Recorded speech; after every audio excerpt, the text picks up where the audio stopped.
Je vous le disais en titre, un journaliste qui souhaite conserver l'anonymat pour des raisons évidentes de sécurité est retourné ce mois-ci à Homs, l'épicentre de la contestation en Syrie.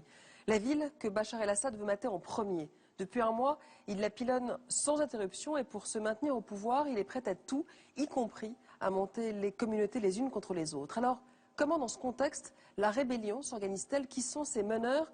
Et la Syrie risque-t-elle vraiment de sombrer dans une guerre interconfessionnelle? Papillon a rencontré l'un des leaders des manifestations anti-régime à Homs, un gardien de but devenu icône de la révolution. Chose vue et entendue dans l'enfer de Homs, c'est maintenant. C'était il y a un mois et demi dans le quartier de Raladia à Homs. Ici, la population est acquise à la rébellion syrienne et elle accueille ce jour-là de nouveaux héros. Des soldats qui viennent de déserter et de rallier les rangs de l'armée syrienne libre. Un véritable jour de fête. Les déserteurs se voient offrir roses et œillets et dans la liesse générale, ils promettent de reprendre le combat, cette fois contre Bachar el-Assad. On ne se laissera pas opprimer par Assad. C'est notre droit de vivre avec les nôtres et nos familles. Nous appelons tous les soldats à déserter maintenant et tous les officiers. Nous avons déserté de l'armée pour défendre le peuple. Nous ne défendrons rien que notre peuple. Les trois soldats sont sunnites, comme la majorité des habitants de ce quartier de Raladia et comme les autres déserteurs qu'ils rejoignent dans l'enfer de Homs.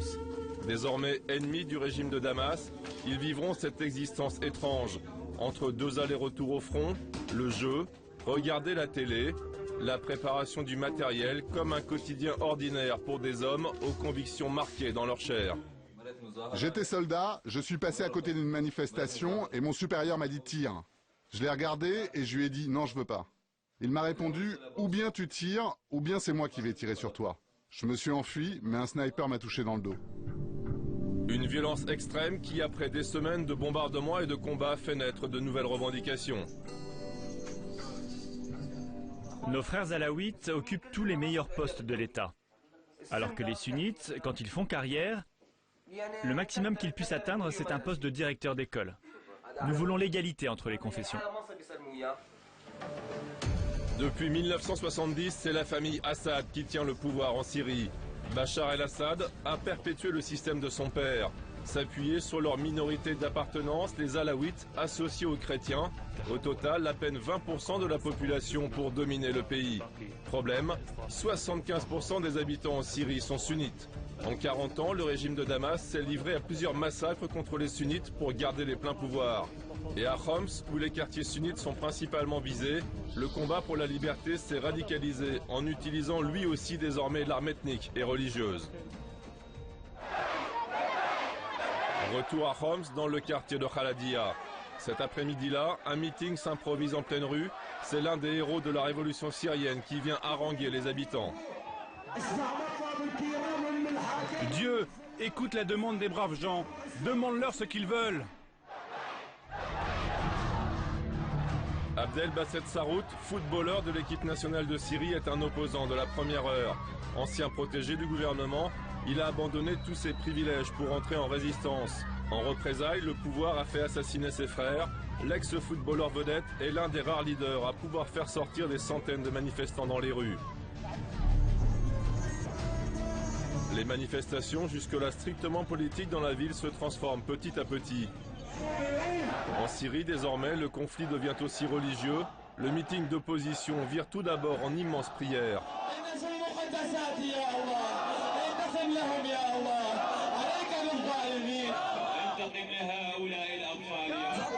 Puis l'orateur, devant des centaines de sunnites, incite à la haine.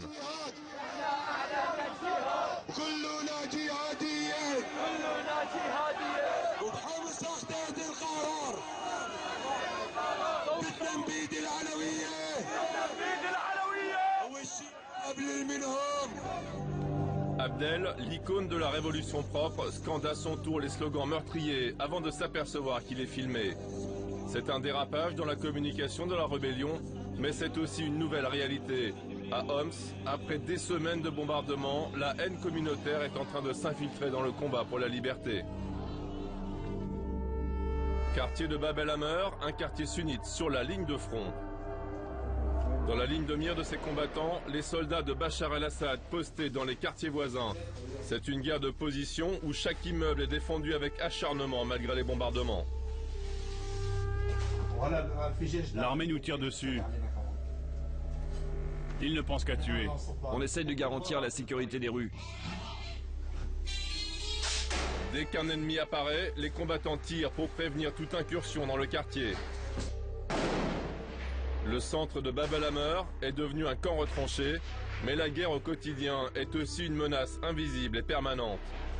À la limite entre les quartiers rebelles et ceux fidèles au régime, les snipers de l'armée régulière guettent et tirent.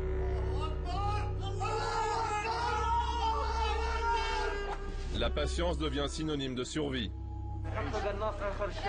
Il y a un sniper juste au coin de la rue et un autre près de la poste. Que tu ailles dans ce sens ou dans l'autre, tu risques de te prendre une balle. Si tu as besoin de chercher des choses pour tes enfants, du lait, du pain, ils tirent sur toi. Ça fait 2 heures que j'attends ici. Et aux fenêtres, la population se donne du courage face aux blindés.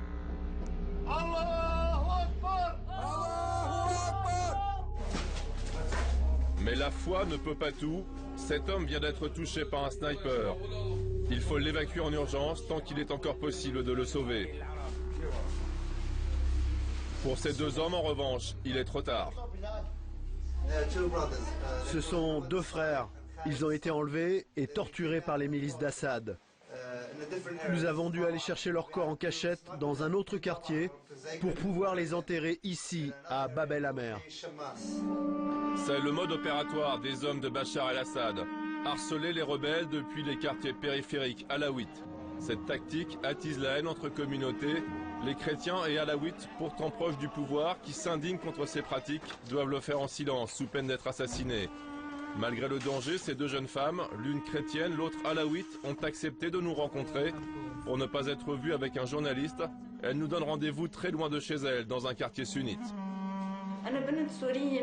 Je suis une fille syrienne et je suis contre le régime, contre les tueries et la tyrannie.